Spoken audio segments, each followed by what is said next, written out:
You know how a lot of people say Christianity is not a religion, it is a lifestyle. Well, I used to nod and say, okay. One day I asked myself, okay, but what does this lifestyle look like for a Christian? And that is how this series was born. In this five-part series, we are going to break down what this lifestyle look like for a Christian in practicality and not just in church. It's a lifestyle in your relationship, your mindset, your habits, your money, and even how you treat rest and sleep. And we are going to do it in a fun way through Bible stories and real life stories that you can totally relate to.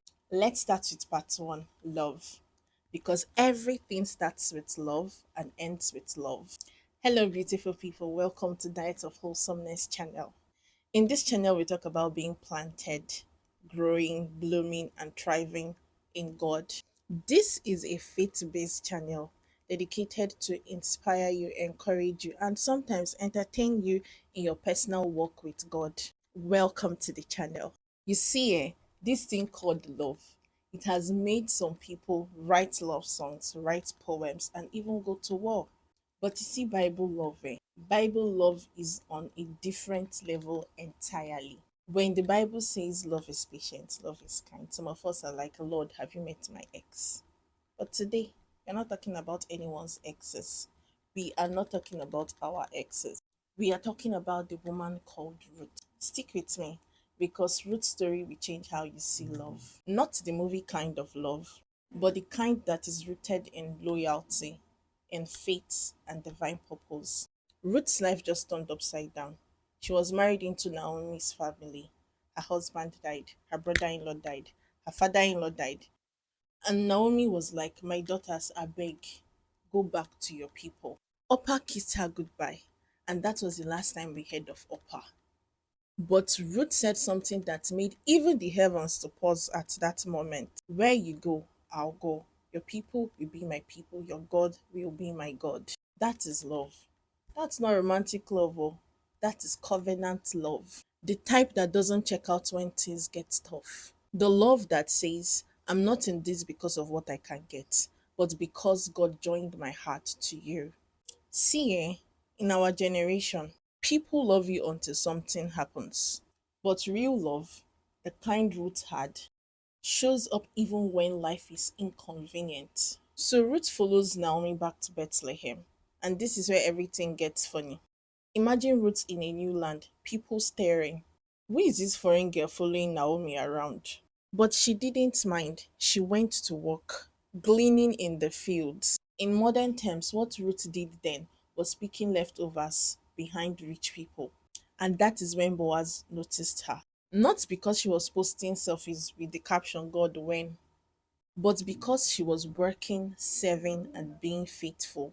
Sometimes the love story we are looking for starts in the field of faithfulness and not on the timeline of desperation.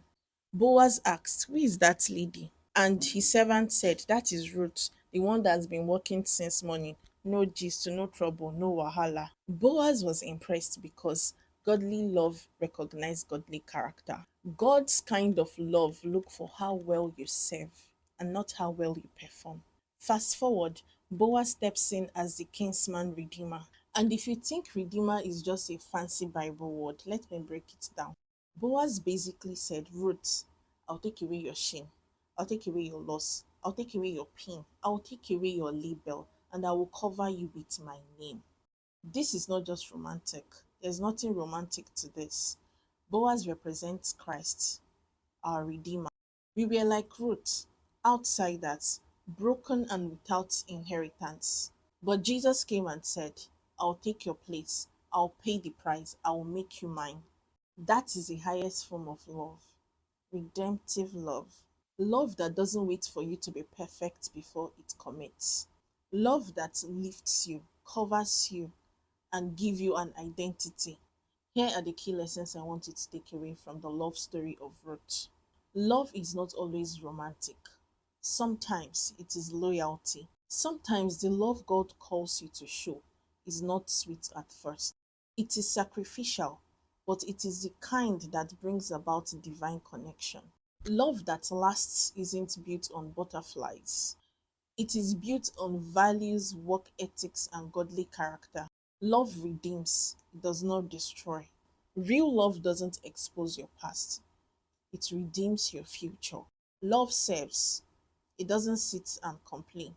Imagine Ruth had followed Naomi down to Bethlehem and sat with her mother in law, grieving about the loss of her husband, not wanting to do anything. She just decides to mourn. If she had sat down and complained all through, she wouldn't have gone where she would eventually meet Boaz. Sometimes God hides love in purpose. Go where He sends you, serve who He gives to you, and love how He loves you. Therein lies your purpose. If this blessed you, don't just scroll away. Hit that like button, subscribe, and share with someone who you know needs to hear this. And before you go, let me remind you God's love for you is not based on your performance, it is based on His promises and based on His mercy. Stay rooted in that love. I'll see you in the next part of this series. Ciao.